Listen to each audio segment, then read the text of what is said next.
So, what core pain points is iWallet trying to solve specifically for trade business? And so there was no easy way to deposit checks. And that's how we started. I love the tap to pay. So, you guys use tap to pay with iWallet? That's right. And so this is one of the reasons why technicians love iWallet, is because it makes it so much easier. And it actually is a peace of mind for consumers, for customers as well. Welcome to the Home Service Hacks Podcast, the show for contractors who refuse to settle for average. Hosted by Bill Brown, licensed HVAC contractor, AI and automation expert, and founder of Service Titan Hacks Community. Each episode features real conversations with contractors, tech founders, and innovators who are reshaping the trades, from AI and automation to pricing, marketing, and management. If it's working in the field, you'll hear about it here. Let's get into it. Jim, welcome to the show. How you doing today? Hi, Bill. Thanks for having me. Awesome. Well, thanks again. So you've spent decades in appliance and HVAC before launching iWallet. Can you walk us through your field service roots to founding this cutting-edge payment solution? Yeah, so I started off as a technician at this company, appliance repair company in Canoga Park, California. And I worked there for about a year, and then I started my own shop and grew that company. Google started at the time, Google AdWords. It was new back then. And then I got my HVAC license, and it became an appliance and HVAC company. And I realized the high ticket margins of the HVAC world. That was really exciting. I've always, when setting up my business, my first business at the time, it was like really difficult to understand. Like, what do you do? What is S corporation? What is LLC? What is sole proprietorship? Which one's right for me? Right? And then what's telephone system? How does it work? How do you hire people? And what's this payment system all about? So I naturally just called my bank, which happened to be Bank of America, and they were partners. They owned First Data at the time. And they set me up with a processing plan, which had like 3 tiers: non-qualified, qualified, and mid-qualified. And of course, I was hoping that most of my transactions would fall into the qualified bucket. Sure. But they ended up all in the non-qualified. And at the end of the year, when I looked at my statement, I was like, why am I paying so much money? Because you usually, you don't really have time to look at it during the year. You only look at it when it's time to pay taxes. Well, it's a nice write-off, they'll tell you. Yeah. But we're not operating on write-offs. We're operating on profits. No. I'd rather have the cash without the write-off, right? Yeah. That's right. So you were actually able to read one of those credit card statements. Whenever I saw them, they were pages long. They looked like a cell phone bill. And I just looked at the number at the bottom and said, wow, thousands and thousands of dollars a month just to swipe a card. So congratulations for being able to read those things. Well, no, at first I wasn't able to read it. At first, and that's all I saw, that it's a lot of money, and there's nobody to ask about this. Like, can you negotiate this?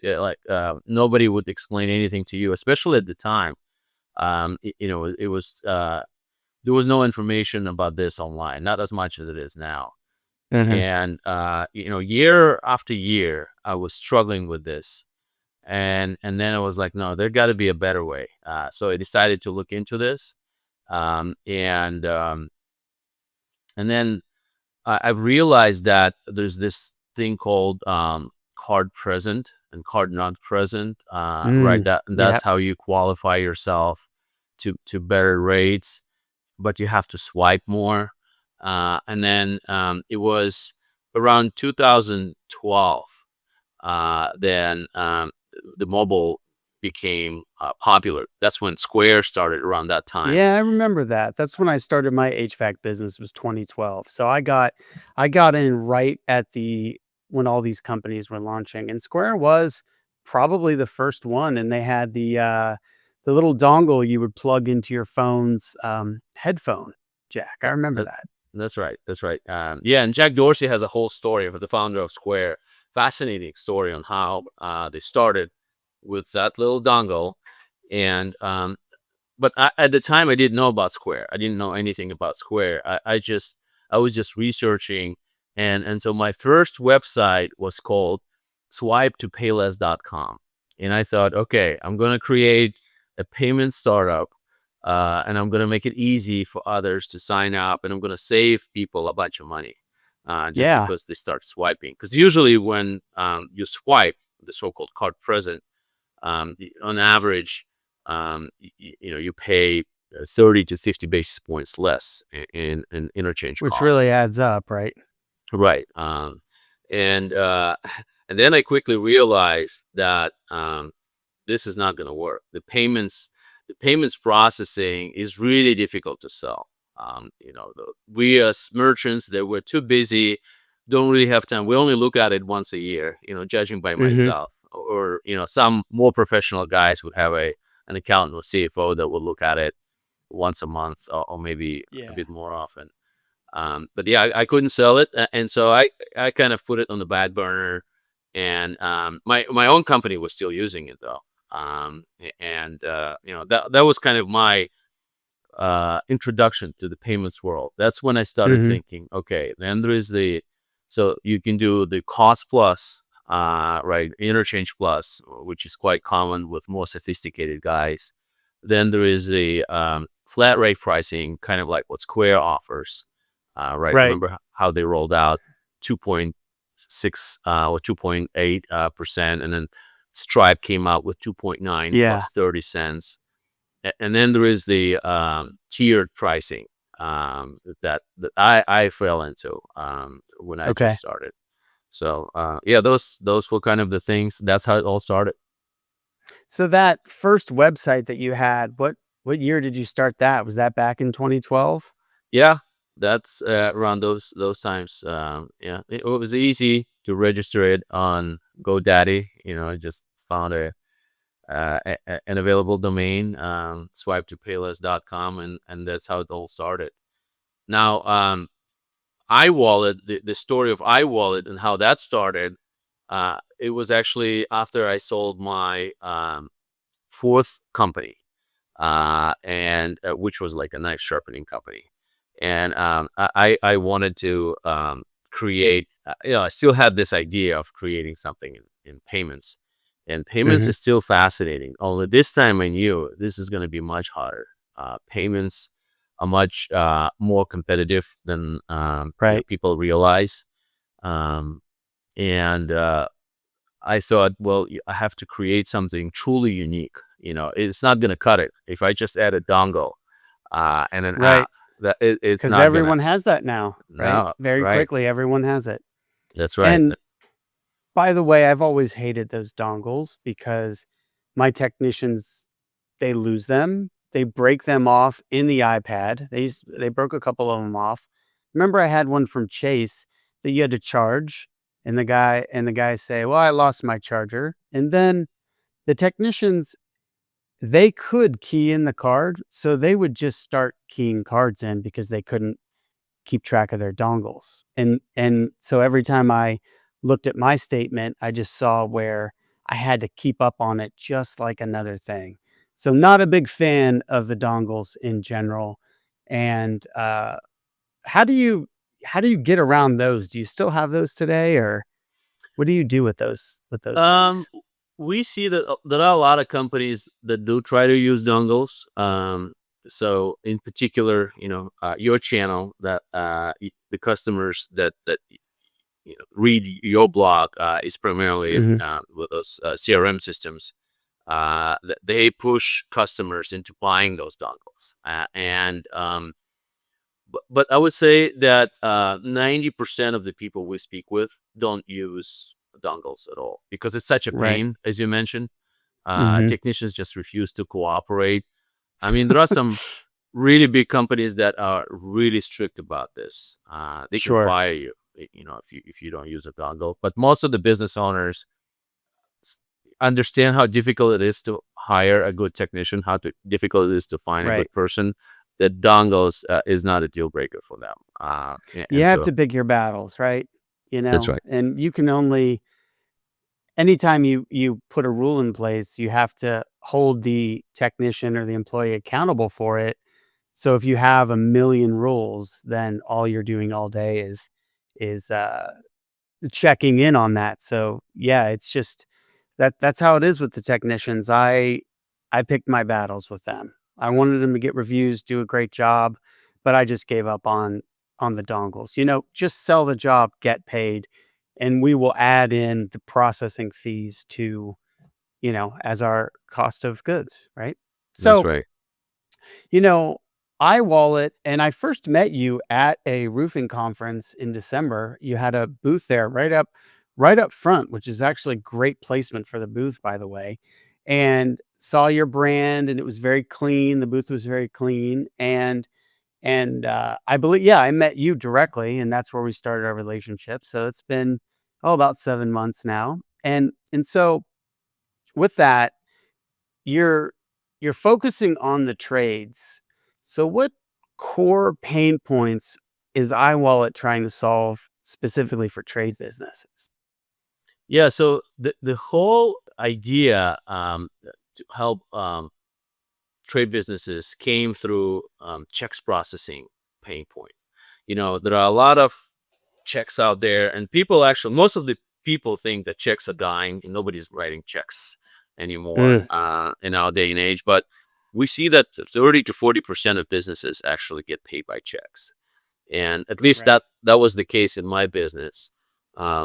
It was actually more than that, because we like to pass the fee onto a client. We give them a discount if they pay by check or by Right. cash. So more and more people are preferring to pay by checks. And so there was no easy way to deposit checks. And that's how we started. We actually looked into it and found a way to deposit checks in an easy way. That's one of the problems with apps out there, is that you have Hmm. to have, two-sided checks, and you have to endorse it. Again, talking about technicians, Yeah, they don't right. want that pain. And that's why majority of companies actually bring checks into the office, because it's We so had to painful. do that for a time, I remember. Right, Yep. right. So what we came up is with an idea of one-sided check capture, where we can detect the backside and endorse it automatically. And that's what really started this. We looked into, well, what other new technologies are there, and then there was the tap to pay technology that recently came out, right? So now we can turn Yeah. any phone into a point of sale device. And And that's awesome. I mean, I'm, disappointed when I go to a merchant and they don't have tap to pay. And I'll look at it, I'll wait for the little kiosk to come up, and it'll say insert your card or swipe. And if it doesn't show something to tap, I'm like, "Oh, really? I got to get my card out." And this is first world problems, by the way. Get your card out, insert the chip stops working. I love the tap to pay. So you guys use tap to pay with iWallet? that's right.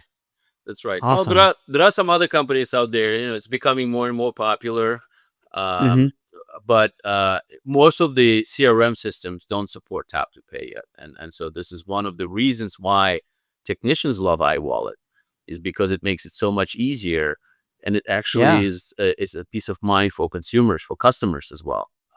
They don't have to worry about technicians typing in their card number somewhere in the app. They right. don't know, where it's being written to.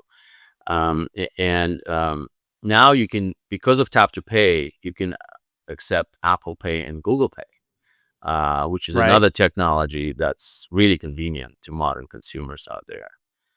Um, Yeah. and, So you and guys are really ahead of the curve with that, especially that CRMs don't have it. It's been 6 months since I used Service Titan payments after I sold my HVAC company. Does Service Titan have tap to pay yet? well, from what I understand, they have a legacy product, which is Hmm. thesis, which is what 90% probably 8% of their customers are on right now, and all of the new customers are being onboarded to a new processor called Adyen. I'm not sure if they support that yet. I know they have the technology because Adyen is one of those innovative companies. We Okay. love Adyen. We use them as well on the back end, but I'm not sure if Oh, they okay. offer it to service type customers yet. So when did iWallet officially kick off? When did you guys start? The company was incorporated in January of 2019. It's actually a longer story here. My idea was to completely disrupt credit card payments at first. And my idea was to use QR code payments, kind of like what they use in China and India, that require zero hardware and base it on ACH. Since ACH is already subsidized by tax dollars ran by a central bank, and Mm-hmm. ACH at scale is really cheap. It's like less than a penny per transaction. We could somehow make it work. It didn't work out. We tried it at the University of San Francisco with a bunch of students and merchants around USF. Unfortunately, what my takeaway was that the habit of using credit cards is just way too strong. That The makes sense. product is good. In China and India, they went from cash to QR codes. So cash is Mm-hmm. really cumbersome and difficult to use. But when you already have a good enough technology, it was difficult. Plus, Right. ACH inherently is super slow. Merchants are not willing to wait for days for especially like a coffee shop. Coffee shop needs cash immediately, Sure. right? So it didn't work out. So after a year or about a year and a half of trying to get that off the ground, I realized it's not going to work. And then COVID happened, and that's when we transitioned to the current system, which is about 3 years old now. Mm-hmm. With this particular effort. And so, what other your question earlier? What other products you're doing? And one other product that we launched is reputation management. So we were Mm-hmm. able to, I started thinking, okay, what can we do to make this product better? And getting reviews. Online reputation is extremely important in our day and age. And 100%. Yeah. tying it to payments, it actually aligns the motivation of technicians to the motivation of the business owners. I'll tell Mm-hmm. you. I'll tell you how. So in our app, we rolled out tips. So now you have the capability to get a tip as a technician. Tips have not been possible historically before in our industry, as you know. People would Sure. occasionally give you like a bottle of whiskey or a A bottle of $20 bill once a year, right? right. Very, very rare to get a tip as a technician. Yeah, they would even like feed you. They would love you so much because you spend so much time and save their kids from meal getting spoiled. Right, people would treat you well, but there was no mechanism to add tips to technicians. So now we actually see a lot of technicians making a killing on tips, and not every business owner would allow it. So business owners, there are still a lot of business owners that don't like tips in this industry, and you can easily turn it off. But we actually have majority of the business owners that we work with, they Mm-hmm. love tips and they allow it, and their technicians love it even more, right? Because I bet. now, Yeah, that'd be great. That goes right to the technician. How does the technician get paid out for that? Does it deposit into their account, or is it responsibility of the owner to distribute that money? yeah, the way it works is we don't usually want to touch technicians' tips, and Mhm. we don't have a direct relationship with technician because I wouldn't like it as a business owner myself. Right. So we just pay it to company's account, and then you run a report and just add it to technician's payroll on a weekly or monthly basis. Okay. That makes sense. A- Okay. And so, So the tips when you land on a signature page with a tip, so you get the mhm. tip, and then right after that, you get a review for the company. So that means technician would work really hard to get the tip, Right. right? and that aligns with the review, with the online reputation, with what the business owner wants, right? Because that's what business Mhm. owners usually struggle with. They ask technician, another ask for a technician. Hey, you got to use the Right. dongle, you got to deposit the check, right? And you got to ask for review. And technicians are like, well, we're not marketers. We're not going to do any of that. Okay. I'm just going to fix things. Mhm. uh, Right. and you have to make it easy. And that's what we found. If you make it easy enough, um, and if you align the interests, then we see some tremendous results with tips and reputation.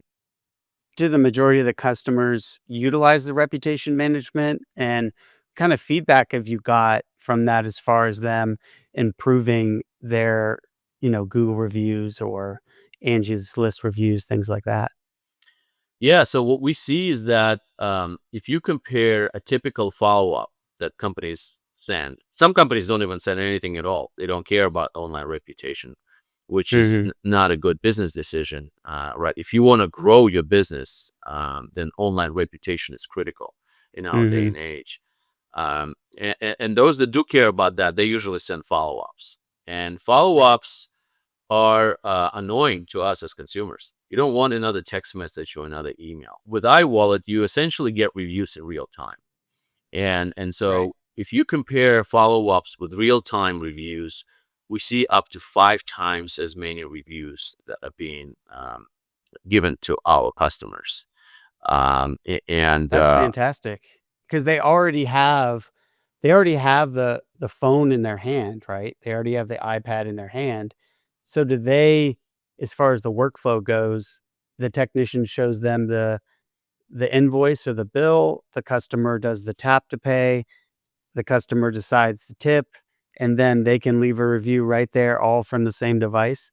No, no, no. That Okay. that would be that would not work. That would be illegal, Is it right? because of the way that Google has it set up for reviews and Right. tracking and things like that? Right, Okay, because you have to leave a review from your own device, okay. right? And that's the whole secret sauce with our system, and that's kind of like a COVID thing because people didn't Mhm. want to touch technicians' devices at the time.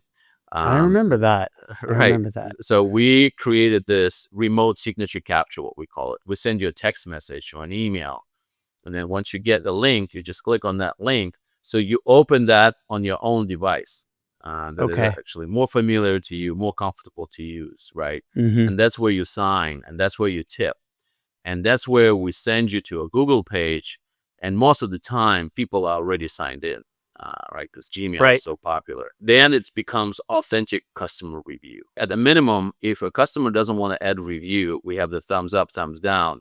At a Mhm. minimum, you get real time feedback. If it's a thumbs down, you would immediately be notified that something is going on in the field. So this is a great Mhm. feedback mechanism as well from the field before it escalates, right? Because that's usually how owners and supervisors find out about problems when the customer already cannot tolerate it anymore. They're calling you. Well, when they're calling Mhm. you, that means it's already the house is already on fire, right? Right, or you see a one-star review on Google pop up, right after the technician leaves. So, I like that idea of the thumbs up, thumbs down, because the thumbs down can prevent that one-star review, which is very costly to a business, especially if it's something other than price, right? One of the big things that I had in my business, and I think that everybody else experiences it, is the high fees associated with processing credit cards. It's just one of those things that we've all come to deal with. But every time we look at our P&L and we sort it from most expensive to least expensive expenses, I see those credit card fees and they're huge. They're near the top. And you see things like marketing and labor and payroll and insurance, and you can't really cut a lot of those things. But as a business owner, at least every quarter, I would look through my expenses and I try to reduce them as much as possible, right? And when I've switched to many credit card processors over the years. I use Chase, I use Square, I use Stripe, I use Heartland, First Data, and I usually actually went to the ones that had what I felt was the best technology. I also used Pazer. Then I switched to Service Titan payments for the convenience of the fact that it was in Service Titan. But I noticed when I switched, I paid a lot more money for that convenience. So I know that iWallet can save over that. How are you able to save on these processing fees over what a big company like Service Titan can do?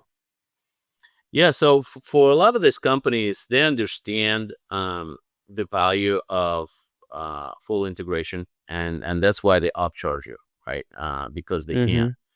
Mhm. And we position ourselves as this alternative to those business owners that do want to save. It might not be for everybody. Some business owners don't feel it's necessary to save, processing fees. They'd rather grow the company, because Mhm. all business owners have different stages of their business life, right? Some are focused on Sure. growth, some are focused on the bottom line. The truth is probably somewhere in the middle, because you do Mhm. want to watch the bottom line as well. To improve the valuation of your business and the cash flow. We just don't have the margins uh, as big as our competitors are. And that's Mhm. how we're able. Well, I mean, we're still cash flow positive and profitable company, Mhm. but just don't charge as much as others. And we Okay. just come to this with a different mindset. Our mindset is something that I struggled with myself for many years, is to create something that is honest, that Mhm. does not overcharge businesses, Mhm. and does not raise your prices every year, Sure. secretly when you're not looking. And we're on a mission to save business owners time and money, and Great. that seems to be resonating so far quite well with our market. That's great. That's great to hear. So, you were talking earlier about mobile check deposit, and I agree with you. A lot more consumers, a lot more homeowners write checks still today than you would think. Maybe that's because their checkbook is at their house. They don't bring it around with them, and when it's time to pay the technician or pay the salesperson the deposit for the install, your checkbook is usually right there by where you're working or where you're doing the transaction. And mobile check deposit was the biggest pain.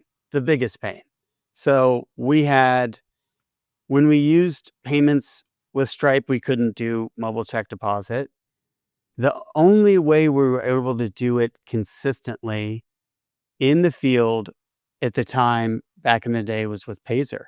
Even Service Titan's mobile check deposit didn't work the way that I had expected. So, you're saying that you guys can do mobile check deposit, just taking the picture of the front of the check and not having to endorse it or anything? I've never heard anything like that before. That's really cool.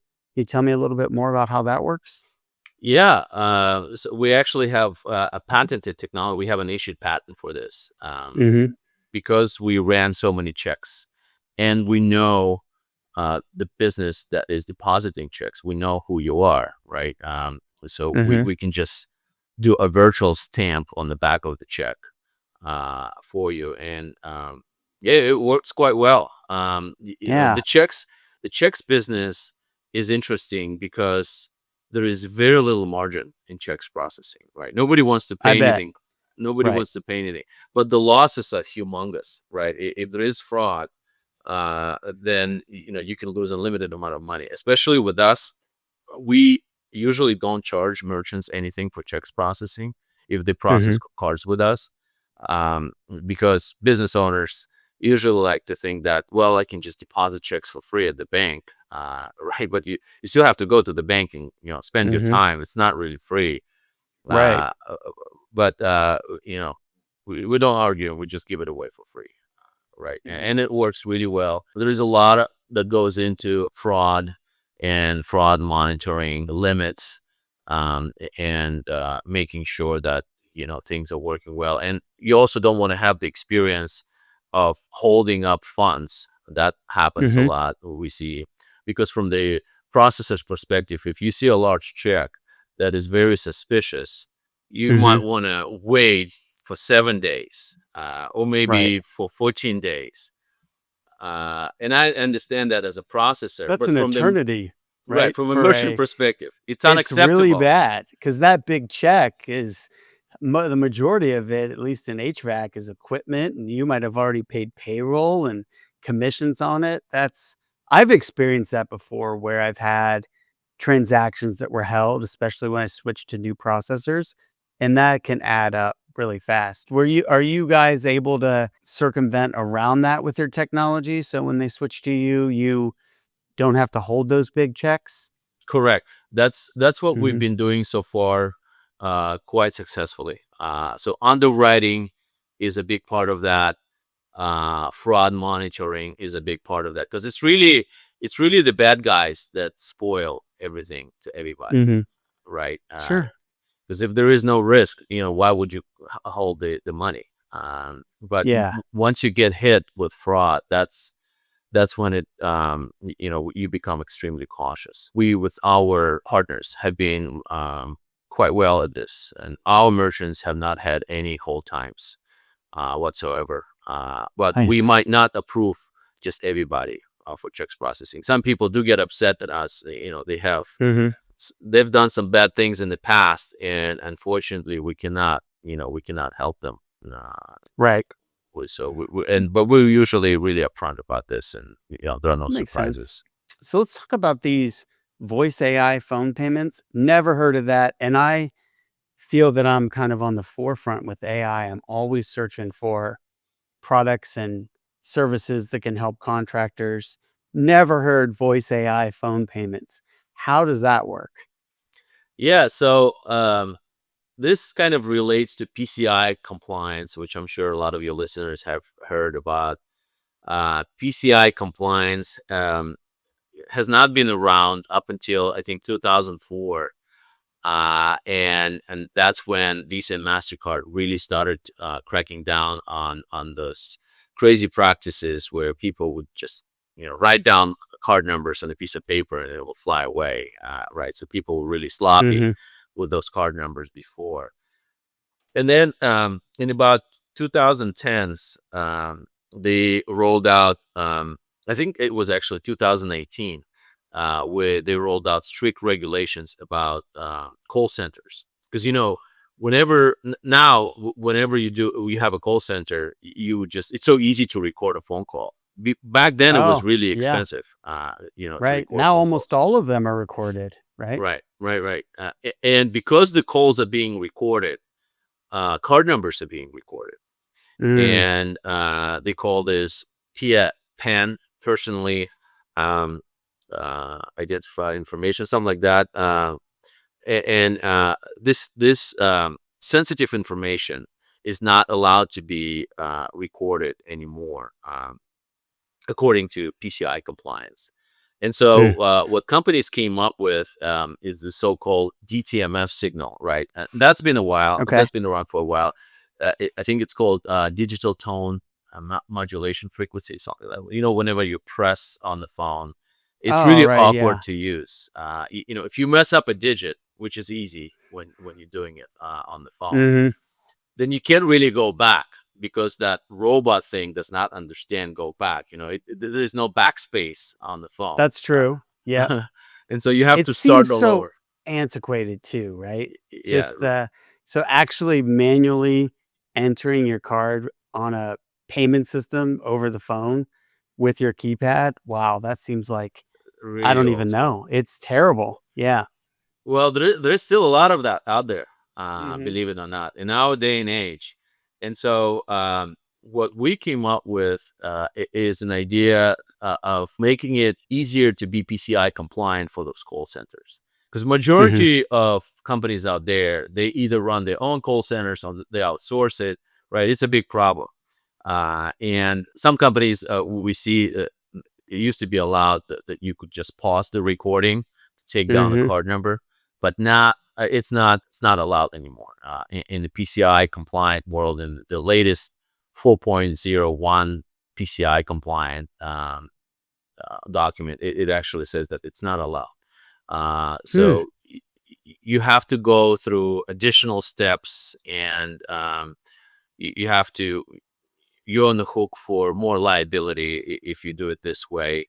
And that's where that's when voice AI was born. So the idea with voice AI is that we have an LLM engine that is hosted on our PCI compliant server. Unfortunately, it cannot be done on ChatGPT. They have a wonderful product, but ChatGPT is not officially PCI compliant.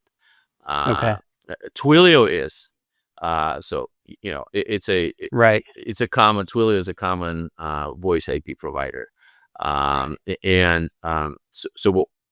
what we do to keep you out of scope, what they call PCI scope, is we would use a Twilio number where customers can call that number, and it will talk to our LLM, and our LLM is specifically designed for payments process to take the payments over the phone. And because it's an LLM, it can actually speak really well with you. I bet. And You can, understand what you're saying, and you can say the credit card pretty fast and everything. and Wow, you can even say, that's really cool. yeah, you can even say, "Oh, sorry, I gave you a wrong invoice number. Can Mhm. I go back?" And you can manipulate the numbers a lot easier. And so, yeah, we basically work directly with Twilio, our PCI compliant LLM server, and then the processor, which is also PCI compliant. And that's how we keep this whole chain out of the Mhm. PCI scope. Wow, so with that, my office would call customers right through Phones Pro and get credit card information over the phone. I did not know anything about the PCI compliance whatsoever. I know about it when it comes to web forms.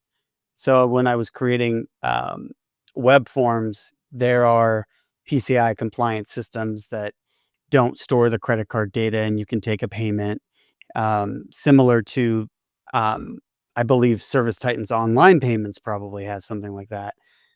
But who is at risk if your CSR calls a customer and gets a credit card over the phone and that phone call is recorded? Is that something that the contractor can be liable for or get in trouble for? Absolutely. They are, according to their merchant services agreement, contractors are liable to make sure Mhm. that those numbers are not leaked. In fact, there were a couple of famous cases. I don't know if you remember, in 2013, Target got hacked. Their point of sale system got hacked. They were like on the hook for over $200 million. In Mm. 2014, Home Depot's 56 million customer card details also leaked in a very similar fashion. When it's not PCI compliant, they were on the hook for like $179 million. That's wild that a corporation that big wouldn't be PCI compliant since it's been around for 20 years now, right? So Yeah.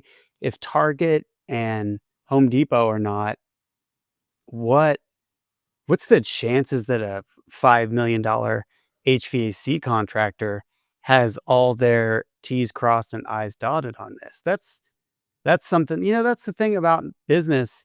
You don't know when you're breaking the law because there's so many of them. And when you're really small, you're just trying to grow your business and hire people and serve your customers right, save money. And there's so much risk of things like this that you didn't know. And what you didn't know in business, ignorance is not bliss. It actually hurts you. Right. And so I wonder if, you know, what contractors are doing to take these over the phone payments today. Are they just breaking the merchant processing agreement and putting themselves at risk? That's uh that's something I bet a lot of contractors would not be aware of. No, no. I've actually looked at your um, Facebook group, people discussing this, and it's a big Mhm. pain.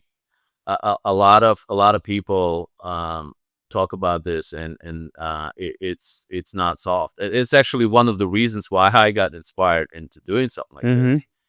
Yeah. Is because people struggle with it, and they try to do it right, but because the rules are constantly changing, it's really hard to keep track. It's not like you read Mhm. a PCI compliance document before bed. You know, Sure. the latest 300 pages that they put out, and things people don't know that, and they can be on the hook for that. Absolutely. Wow, that's interesting. That's it's scary to find that out, and I'm sure that most of the contractors want to follow the rules, but if you don't know what the rules are, you obviously can't follow them. And then once you know the rule, it could be massively inconvenient for your business to implement that, right? So that's very important information that I'm sure that the group and the contractors will benefit from. That's great. Thanks for being on the show. I learned a lot about fintech, payment processing, and some of the cool new technology out. So, Jim, thanks a lot. Thanks for listening to the Home Service Hacks podcast. Be sure to subscribe on your favorite podcasting platform so you never miss a future episode. For more information or to connect with Bill, you can check us out on Facebook at Service Titan Hacks or visit our website at servicetitanhacks.com. We'll see you next time.